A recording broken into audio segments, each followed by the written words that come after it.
Oh, it is really wonderful to be here. I'm feeling the breeze just floating in and watching those daisies or whatever they are moving in the breeze.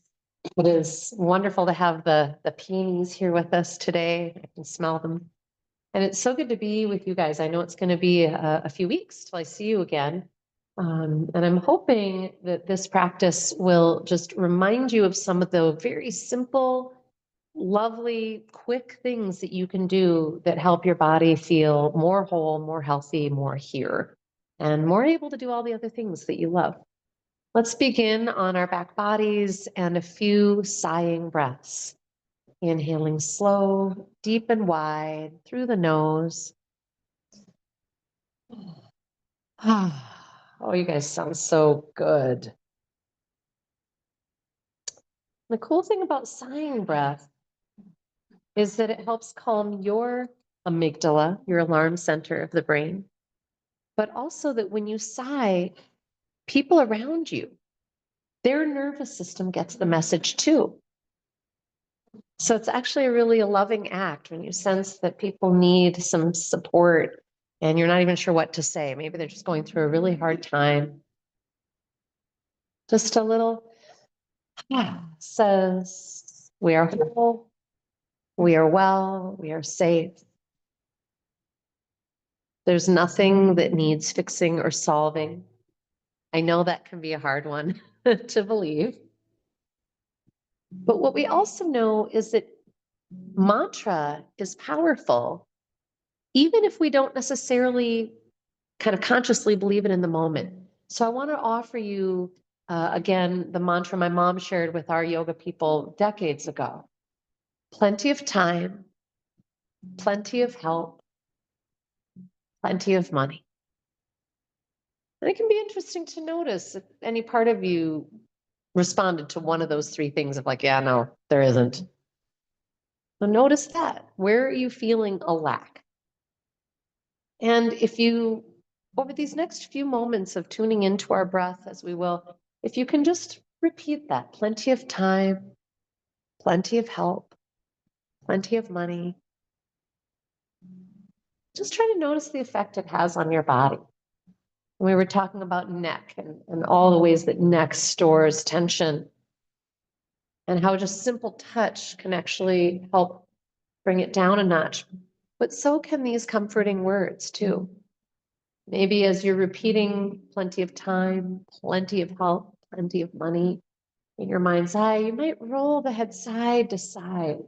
It really affirms to these muscles that you are safe and well. There's nothing to strive for.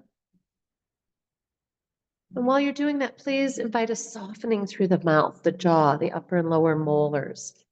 Soften the tongue, perhaps just placing the tip of the tongue at the roof of the mouth behind the front teeth. And you can even imagine maybe a soft smile and a spreading of the cheeks, the temples, the bones of the forehead and the skull. Spaciousness. And as we tune into our breath, begin to notice where the breath wave is rising and settling and touching this internal space, this body. Where's fabric moving against your skin? How is your body rising and settling with gravity up and away from the mat and that back into the mat? And can you give fully into gravity, into this moment, this body, this breath?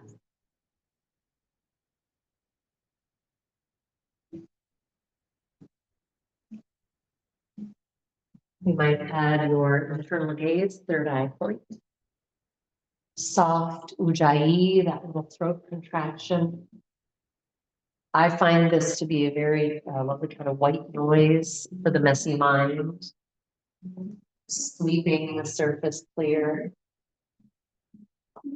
I love the image of a pond or lake at the center of my head, and there's all this detritus, leaves, and ideas, stuff. And that ujjayi wind comes along. Just moves it all to the side, leaving a still clear surface.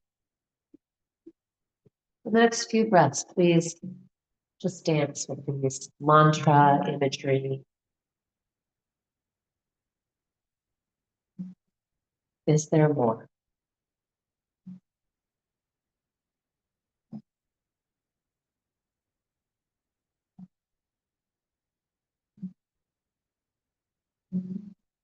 Notice if your mind wanders, that is its nature. Simply become more adept at calling it back. What are your favorite tools for tethering your mind to your body's experience? Inward gaze, ujjayi, mantra. Is there more? A couple more breaths before we come into movement.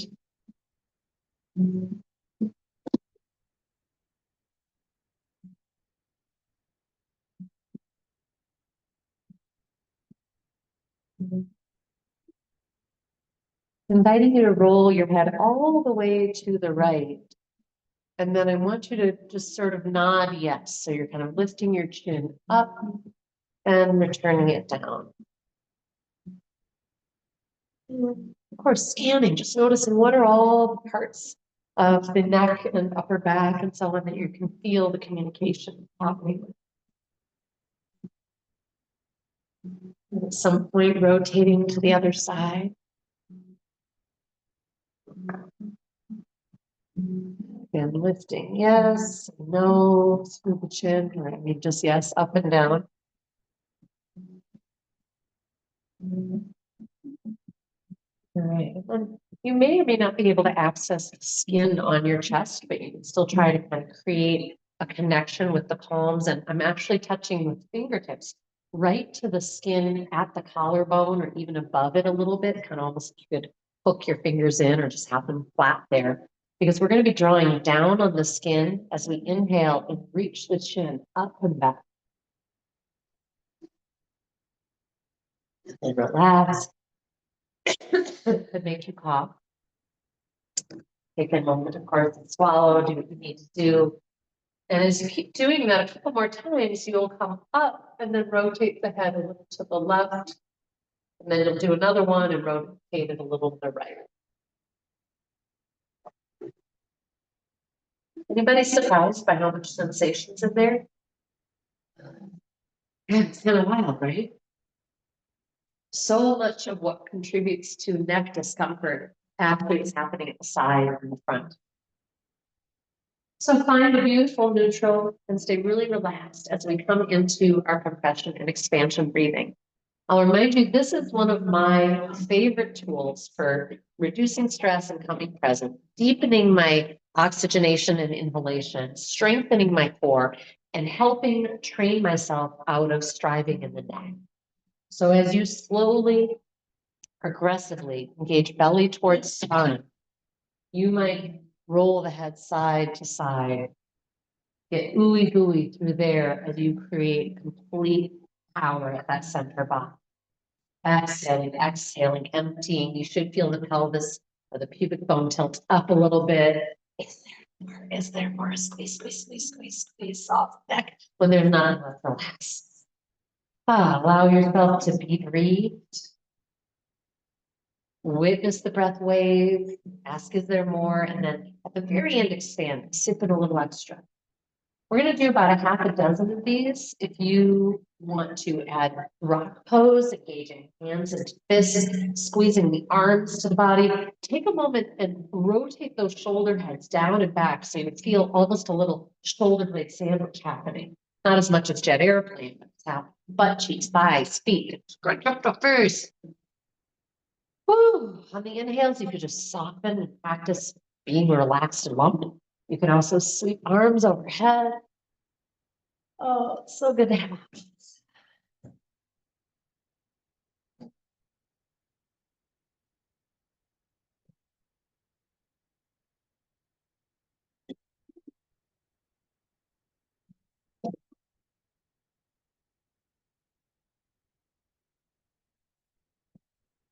I just find it so interesting to just become aware of so much in our body. You know, we're moving around in it all the time, but we're in our head thinking about things.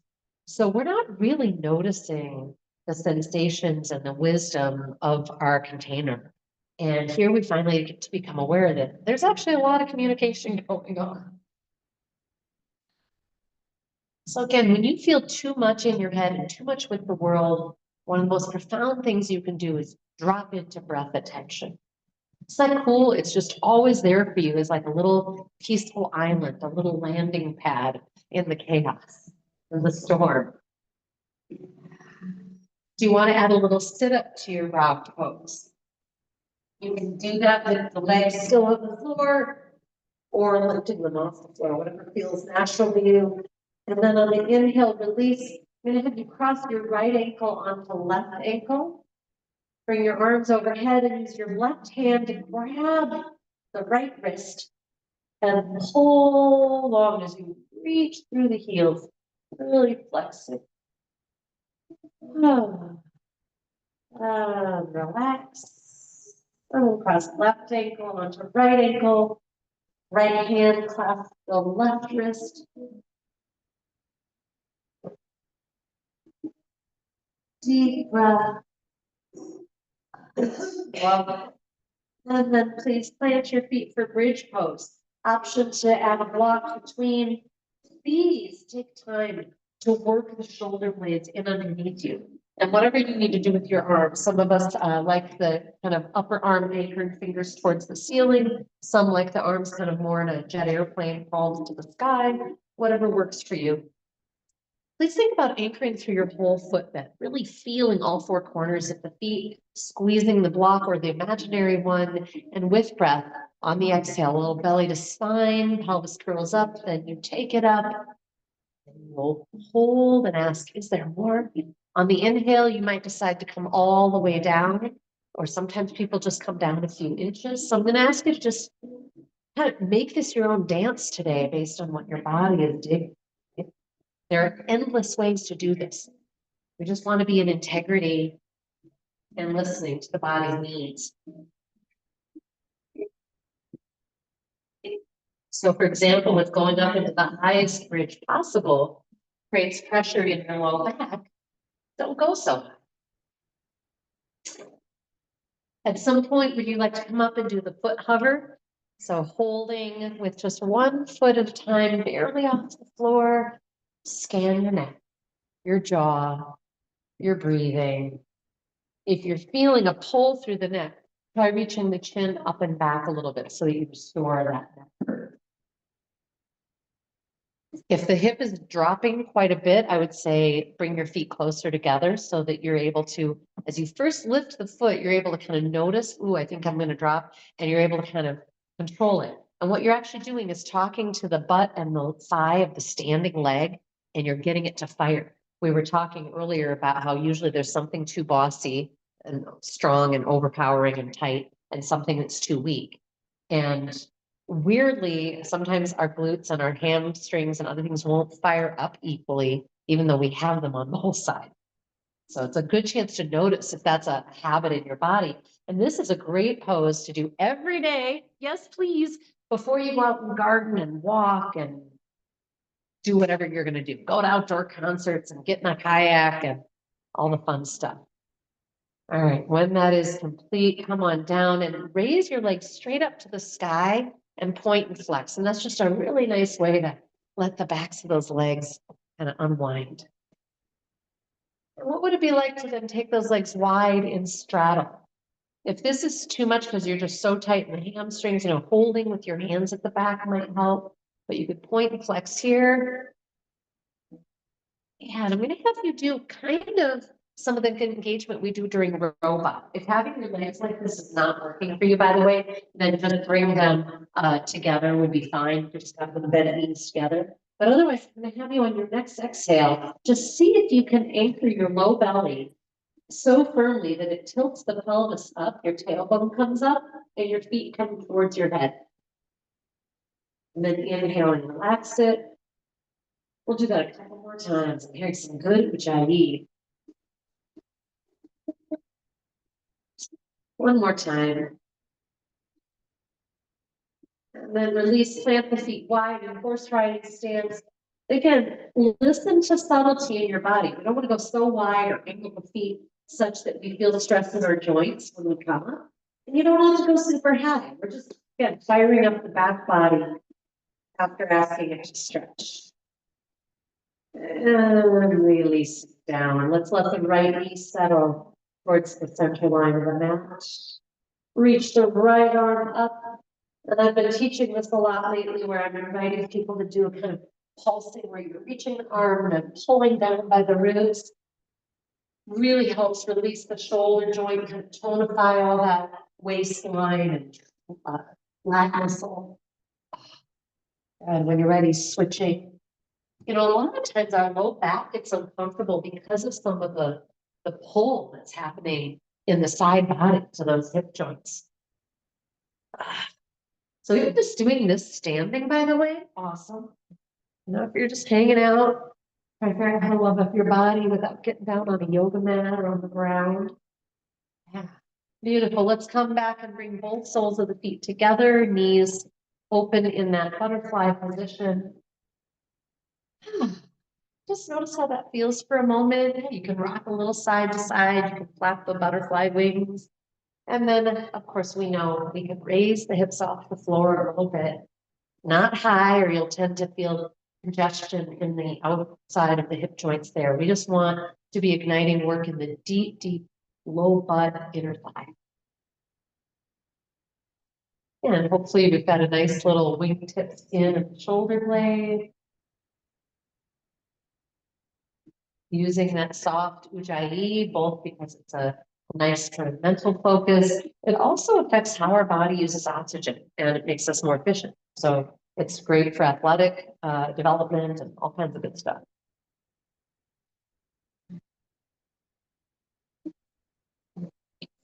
And I feel like when I do ujjayi, I can direct my inhale to more specific parts of the body. So like if I'm wanting to bring breath into my back and my ribs, somehow when I'm using ujjayi, I find that easier. Let's do this for just another breath or so. If that's too much, you know, you'll come down.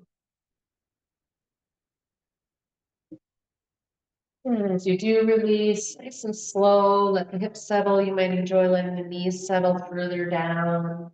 And then relaxing the legs out straight into corpse to come into our abdominal pumping. Inhaling, slow, deep and wide. Big Buddha belly. Exhale, empty, hold out, draw the belly in. You're saying, see how skinny I am? Push it out, Big Buddha. And we should have a lot of mobility here. If you don't, it tells me that you may not be able to communicate with your abdominal muscles very well. If you're just really tight through there, which if people have lived with a lot of anxiety over time, I find that often they cannot fluctuate through here. And that also is really bad for trying to get diaphragmatic breath. So this is an important movement to be able to get quite fluid and powerful at.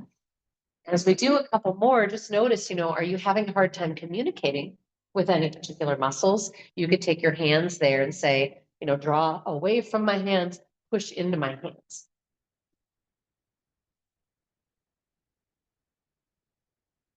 And I find if I get very slow but powerful with those movements, I can feel like the vacuum and the pressures and the pulls all the way up into my sternum and clavicle and so on. Again, wonderful for stress reduction.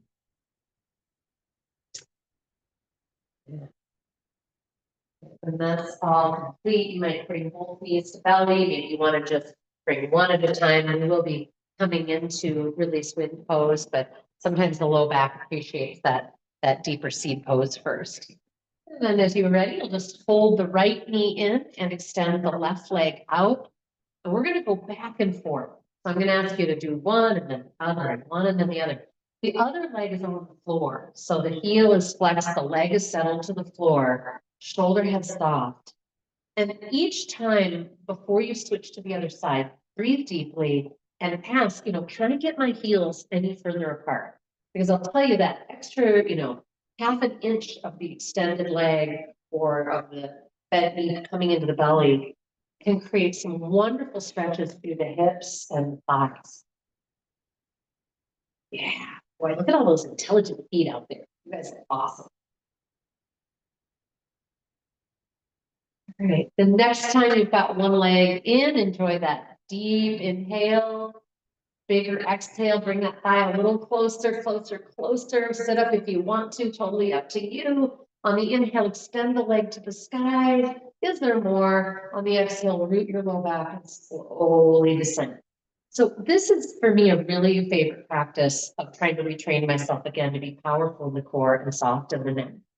I know that I'm not alone in that issue. So I mentioned that in the hopes that others will find this really useful. And we'll do the other side, bring that knee in, one more really big breath, maybe sit up on that exhale. As if you wanted to kiss your knee.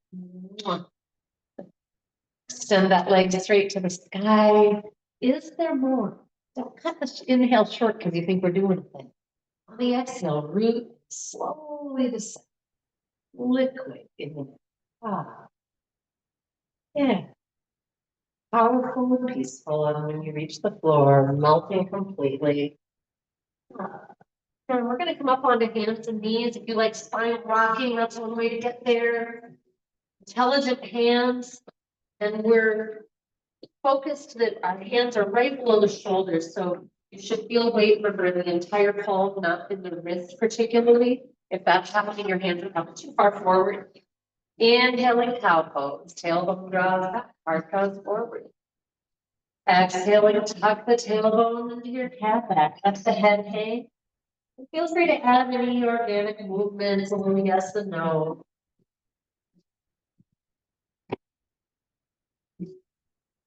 Inhaling in cow is really powerful if you make sure to hold for that last like 5 or 10% of inhale. That's where we'll often get it into that diaphragmatic space or up into the clavicle, where again, so many of us hold a lot of tension. It really impacts the neck, impacts our mood. The next time you're in cat back, you might hold, take the ribs to the left and look over your right shoulder. Sometimes I like to take my hips back a little by the left heel in this case. And then ribs to the right as I look over my left shoulder, maybe hips come back.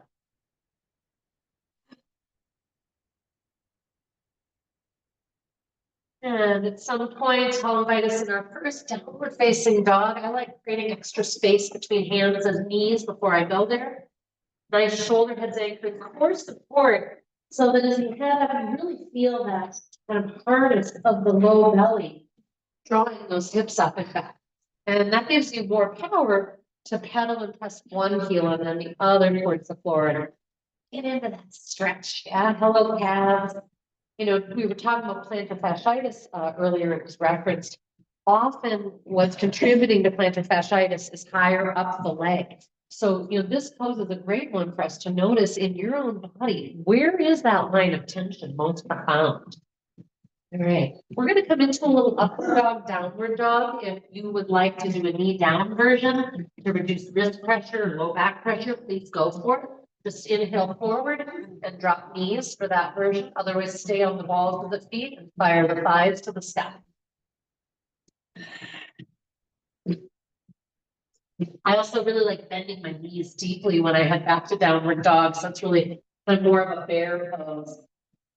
Sometimes I'll hang out and wag my hips back there. Is there more? Let's do one more.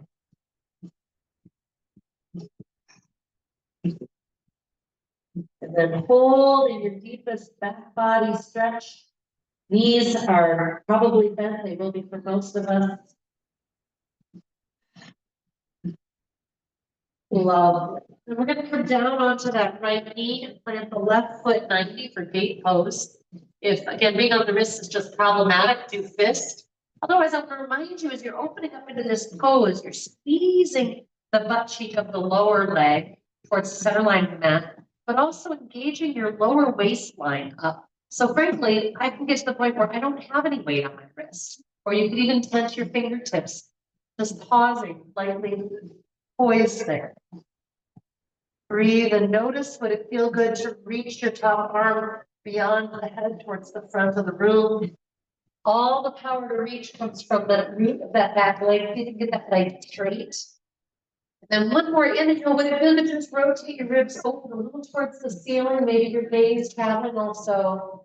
And then we're gonna come through into our thread the needle. So return to your knees and bring that left arm through onto your left shoulder. If you don't like this version or you prefer the child pose version, go ahead and adapt, or you can also stand and bring the arm across the front of the body, holding at the elbow, or sit. The breath is the change agent. So I know you've done this pose a gazillion times. Don't tune out, tune in. Yeah, breath massage is the best. Oh, and then return to table, nice core support. Inhaling cow, exhaling cat, downward facing dog. Option to hold up, to do another round of up dog, down dog, or if you like a little cardio and shoulder work, hop with me. So if you go to hop and it pushes you forward, it means you don't have enough core engagement drawing you back. So belly, spine, and hop and see if you can take your butt. Keep pressing back so your hips barely move. Woo! Nice work. Then we'll set our left knee down for our gate pose. And love up your wrists as we go. Tent those fingertips. Use your core to reduce the experience of gravity. Again, find your version. Maybe you're pumping that top arms. You'll love that action. And of course, breathing, even if you feel like you might fall over. As we take just another breath or two, you might open up the rib. You might check, is my head forward of my body? Can I draw it back? Keep sending the hips towards that center line. Beautiful. As you're ready, you'll come out and create your thread the needle. Right arm coming underneath, settling on the right shoulder. Again, if you don't find anything good in this version or bothers your neck, please do a seated version instead.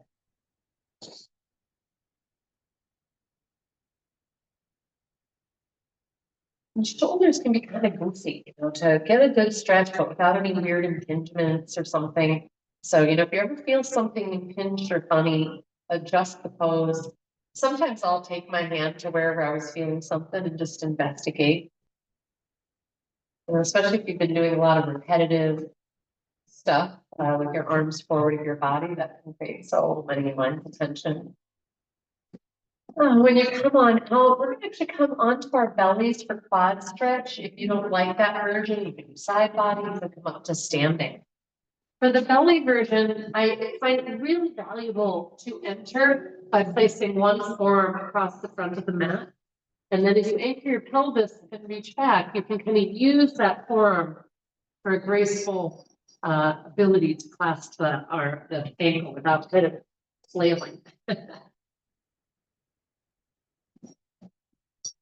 As you settle into the pose, the forehead might go onto your forearm, onto the floor if you prefer it. I like the forearm because I feel like my nose doesn't get smushed and I can breathe.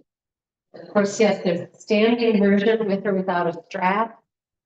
In all these versions, we'd like our knee to stay fairly in line with the hip joint.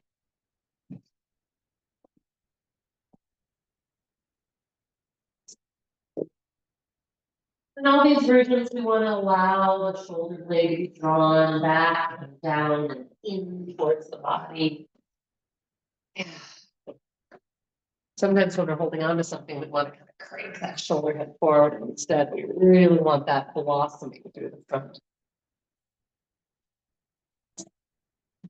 And I was reminded through a conversation with Trent, who I was mentioning, that the shoulder blade actually comes around. It actually has this weird little bird beak hook that all body workers talk about, but here at the front. And so the importance of what's happening in that shoulder head, I've talked about that too, that the trapezius muscle connects down at that wing. And if the wing of the shoulder blade isn't in, it's going to force the trapezius muscle to engage. So this is yet just another pose where you can pay attention to that. When you're ready, we'll switch sides.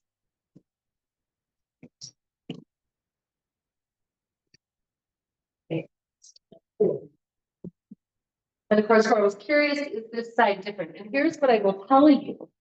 if, when you try to get a hold of your ankle, if you either get a hamstring cramp or you really feel the threat of it, generally it means that the quadricep is too tight. And so it's resisting. And so your other muscles like, come on, right?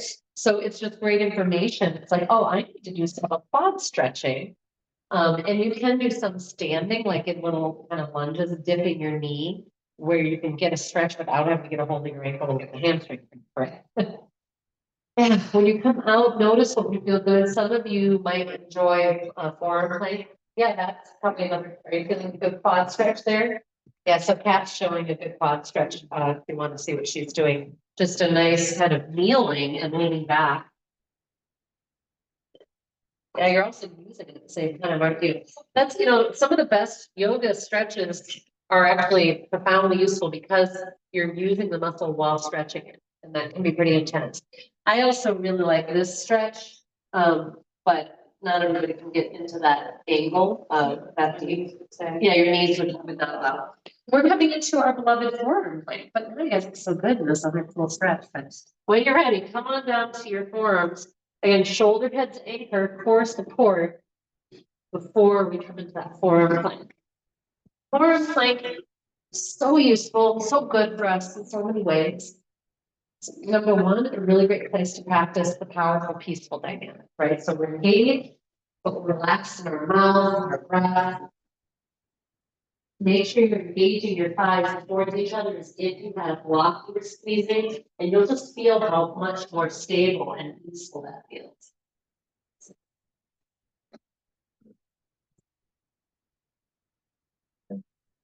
And of course, the breath.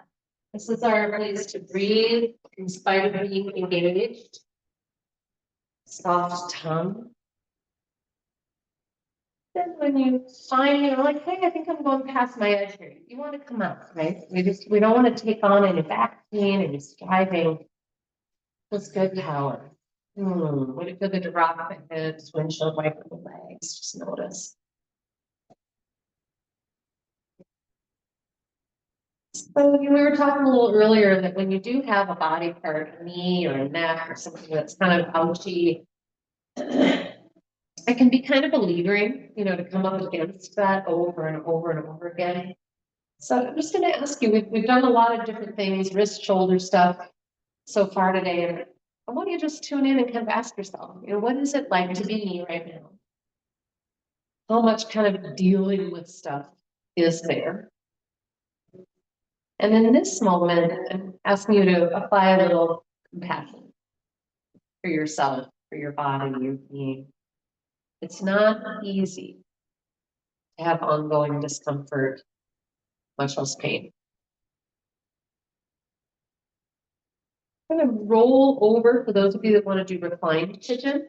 Those of you that want to do a classic pigeon, you can simply kind of come up a little bit on the knees to bring one knee forward behind the wrist. This pose can be more challenging for knees and low back if you're not careful, but that's mainly because a lot of times people move the foot forward manually. And I think if you don't do that, it's a fairly safe pose. I've just got my right heel kind of by my left hip bone, really, or the crease of my thigh with my hip. And then coming down to forearms or eventually forehead to the floor or stacked fist. Sometimes I like this version versus the recline, just because it's nice to not have to use my arms. Especially if my neck is feeling tight. But being on your back has some really wonderful advantages, like being able to kind of pull and move and find different angles. And of course, there's the wall version, which can be lovely, where you support that flying leg on the wall, and then you just move your heel further down, and that will create a stretch, and you don't even need your arms. That's one of my all-time faves. If you're looking for something kind of restorative to do at the end of a big gardening day, big day sitting at desk, whatever it may be, consider this reclined pigeon version with the foot on the wall. Anytime you're ready, you'll release, maybe stretch, point the flag, and the other side.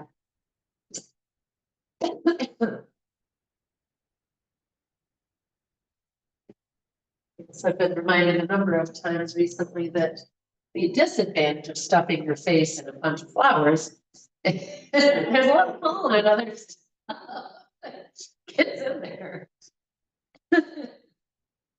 Bees. Mhm. Good idea to check for bees first, absolutely. Oh, that actually can be a fabulous meditation. You know, because your average bee that's in a flower is not interested in you, so it's not dangerous most of the time. And just sit and watch them, just snuggle in. Oh my, it's so cool. It truly is an extraordinary life that we're living. There's so much extraordinary beauty around us all the time.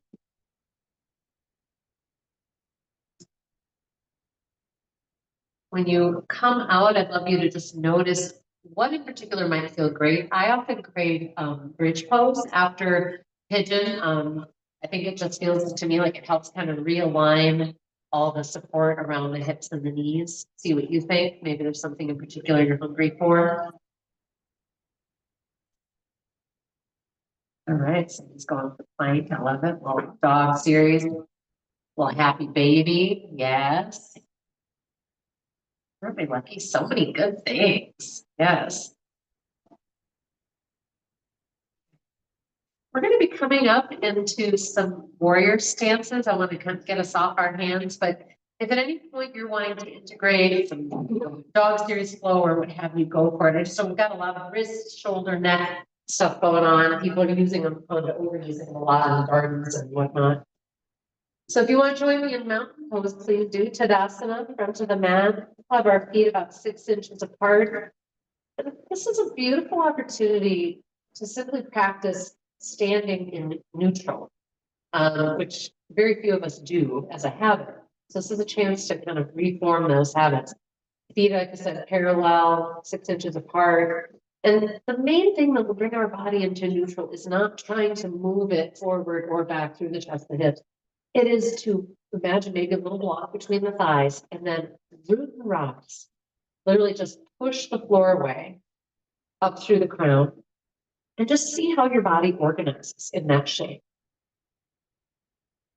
See if you can soften the neck, even while some of those core muscles, thighs, butt, belly are working for you. Light connection to the tongue, soft ujjayi. And let's rotate the shoulder heads back so that the shoulder blades are sliding down.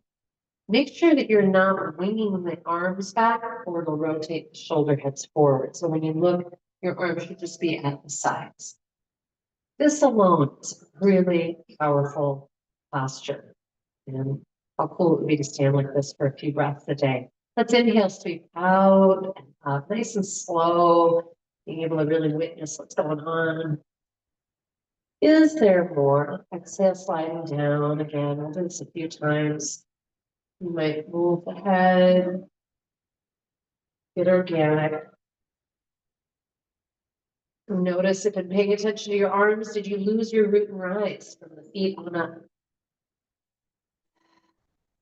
We'll do one more inhale. If it feels comfortable to bring your fingers together up at the top, please do. Is there more? Is there more? Exhaling, fold. Nice deep fold, knees bent. And we'll hold here for 3 compression and expansion breaths. Empty, empty, empty. On the inhale, you want to extend your arm, have your hands on your shins and extend the spine. Go for it. Always initiate and fold out of the core.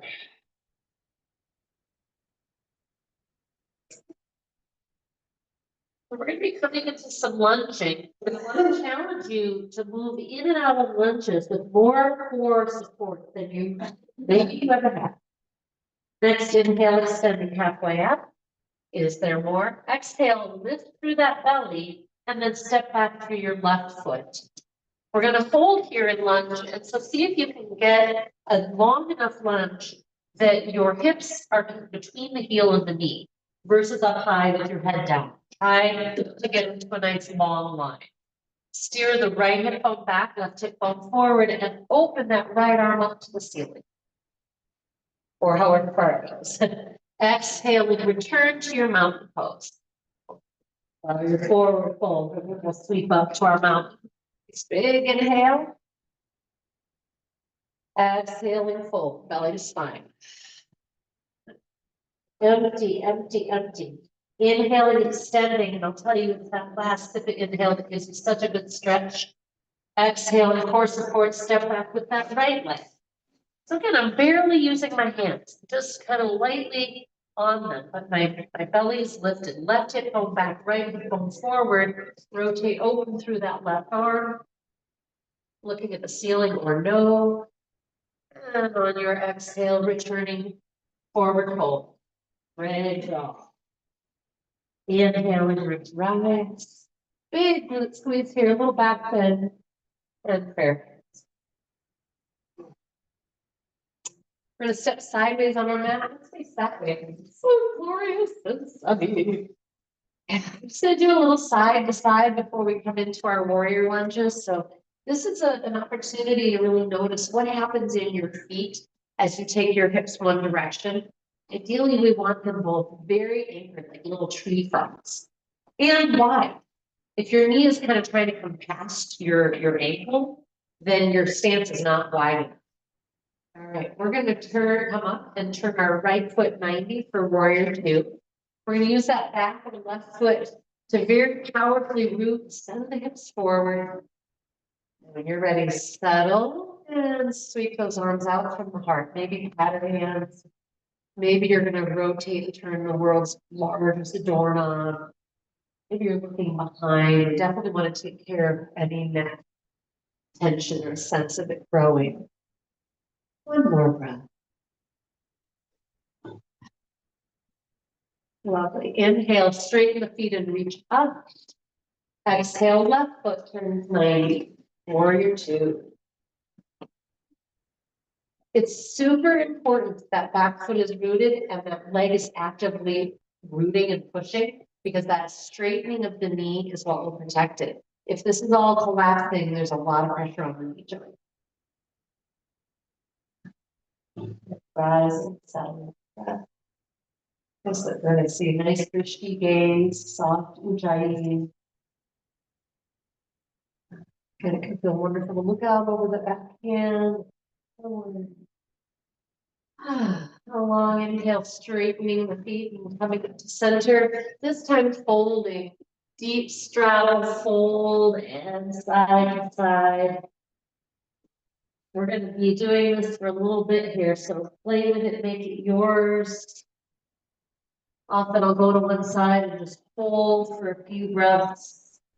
You might reach your hands forward on the floor, kind of away from the lower body. Sometimes this helps you get into some deeper stretches, I'll say psoas and abdomen, so it's not just at the hips and groin.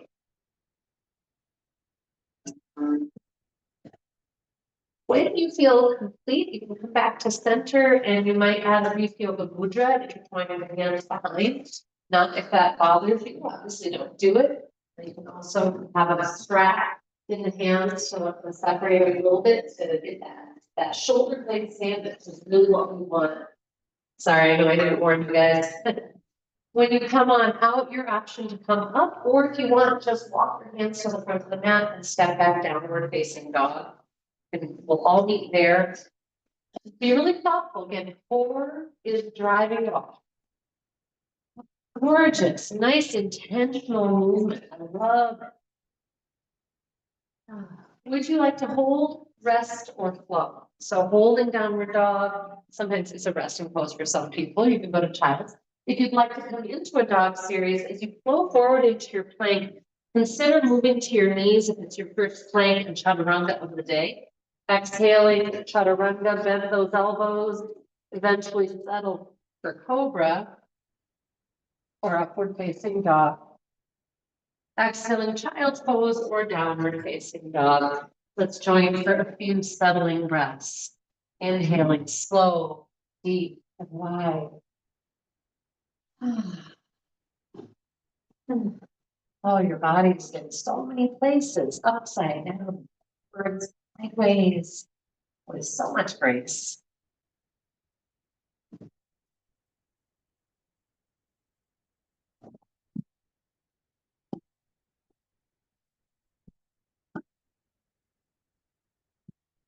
Yeah,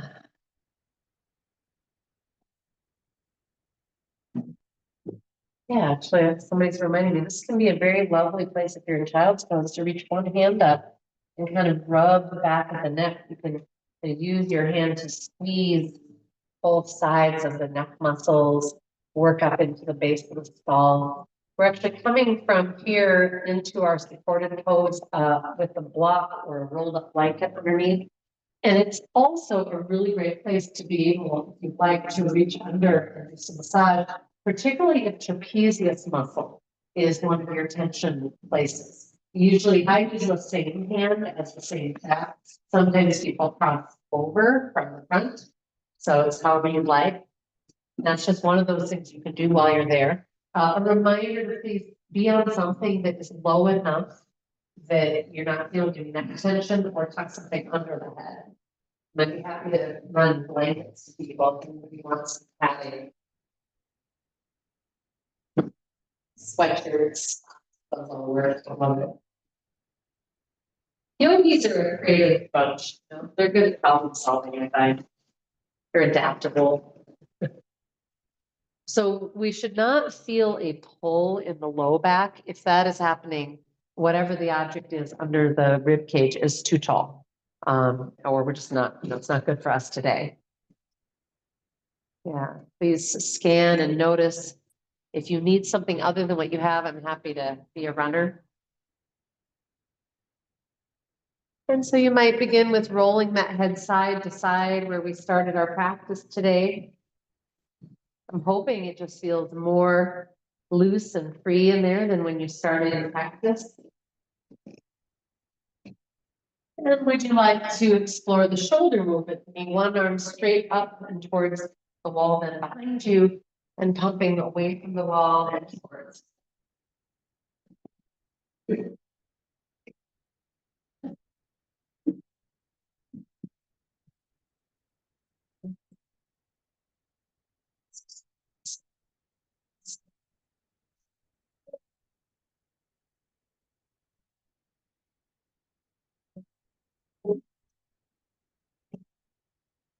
And you could be sweeping one arm up, the other.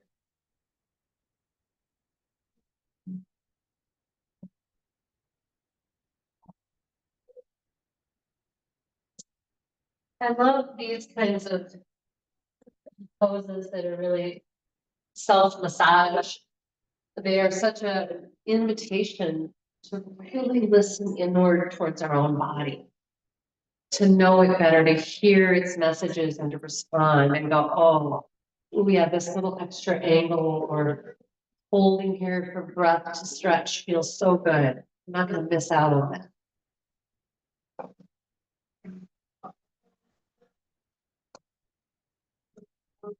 Take all the time you like here. When you feel complete, please come out, roll the head and the upper body to one side so you're not lifting it up and tightening that front neck.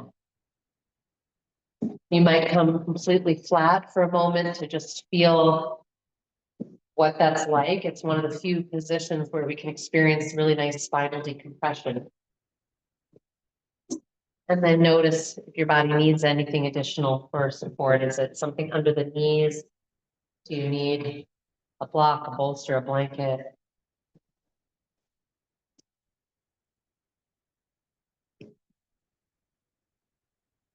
And you might just take a moment of gratitude, I guess, to thank the body, to recognize it. We've all looked so strong today and peaceful. I've loved witnessing just all the really slow, intentional movement, core-centric, non-striving.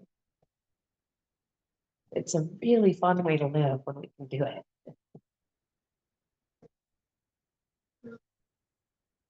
So once again, tuning into your breath as a witness, but with no breath control. There's no effort. We just witness the breath becoming the soft, rising and settling like a baby sleeping.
Please stay deeply introverted to become slightly aware of your voice.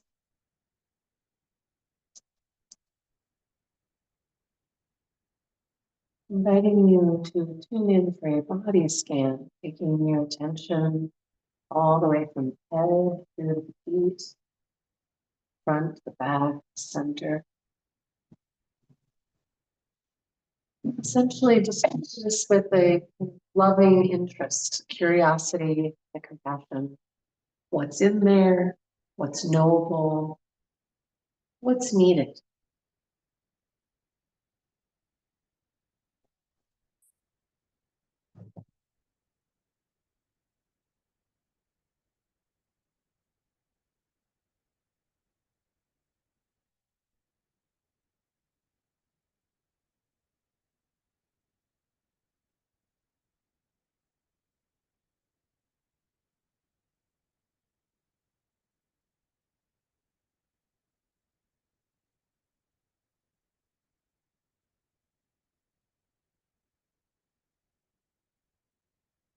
In a moment, we'll be seated for the chocolate meditation. But before you come upright, I'm going to ask you to just take this moment, a little intimate messaging time with your body. Maybe you want to place hands on heart or belly. Maybe there's somewhere that has been in pain. You can rub the palms together and create some healing heat, and then touch that area.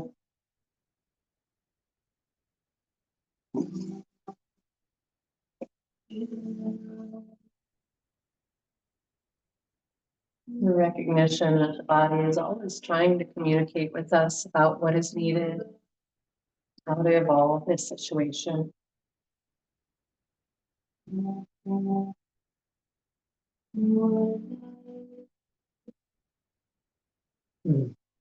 you feel complete with that process, you might roll a little gently to one side to come up to seated. Please take time to put something under your butt or scooch back against a wall or something that allows you to sit open and upright versus compressed. I'll be walking around with the aforementioned chocolate. And I strongly recommend that after you take a piece, that you hold it under your nose and allow yourself to notice the aroma, but also how your body responds. If you prefer not to have a piece of chocolate, just don't have a handle.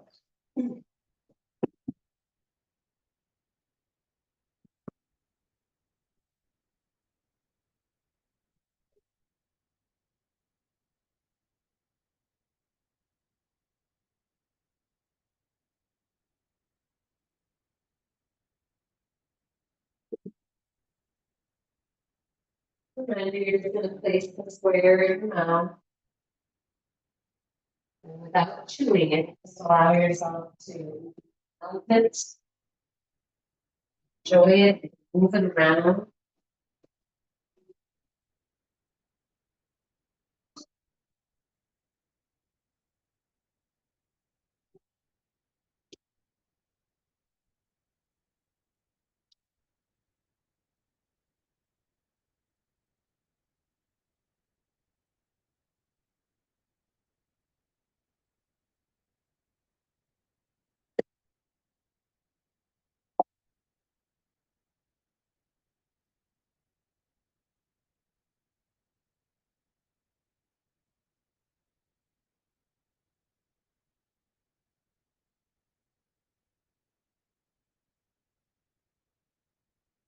Notice if your mind wanders away from this experience, call it back. Move the chocolate between your gum and your cheek and notice that that might change the mouth feel or flavor. From your mouth clamped down on the chocolate or spacious and full of air.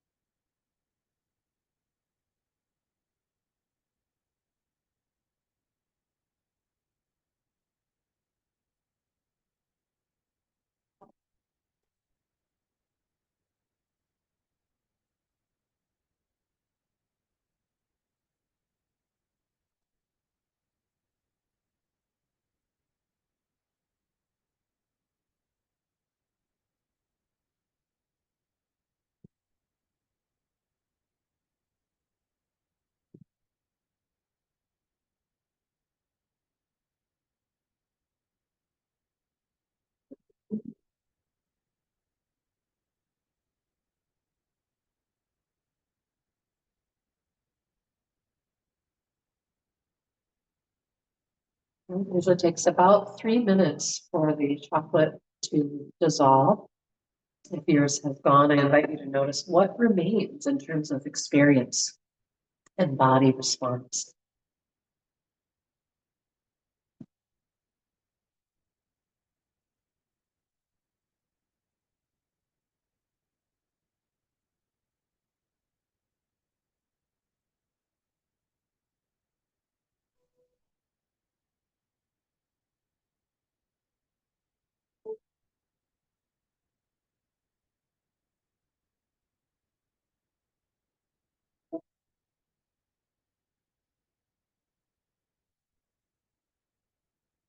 And if you in fact notice something a little different this time than you noticed before, celebrate.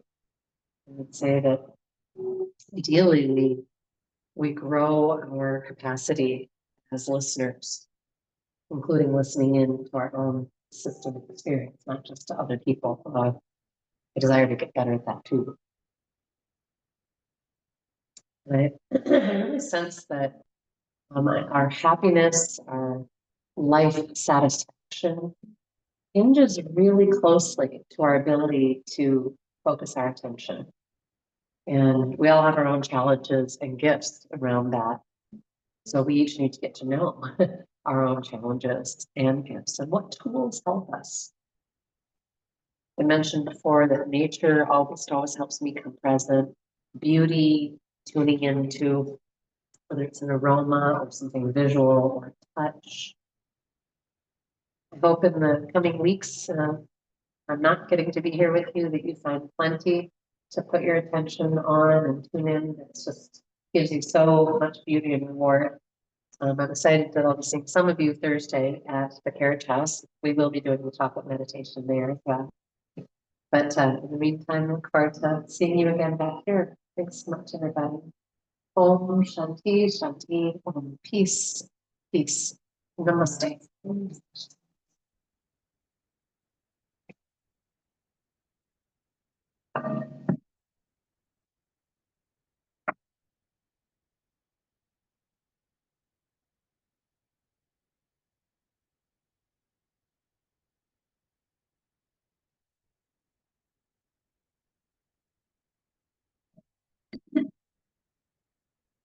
I've had people ask me over the years too, like, what am I thinking or doing when I ring the bowl and so on. And I realized I have a lot of mantras that I go towards, if you will, that are almost automatic now. Like where just now it was thank you so much for all the beauty and the gifts. It was just so like my mind does it on its own. So I would offer, if you have a lot of self internal talk that's really negative and harsh and stressful, developing some mantras that you then turn your attention to when you notice that, again, don't get upset with yourself, like, oh God, there I go again, because that's getting more right. Just notice and be like, oh, time to insert mantra. And again, it might be plenty of time, plenty of money. It might be more shall be revealed. We've used that one when we're striving, trying to figure out something that's unknowable. So it helps if the mantra kind of directly answers whatever the thing is. But what's cool about that is that, as I was just saying, sometimes then you get to the point where those mantras just arise and you don't have to go after them. And it's so great. So thanks for being here. See you soon. Enjoy this part of summer, the solstice and all the long light. Holy Toledo. So good.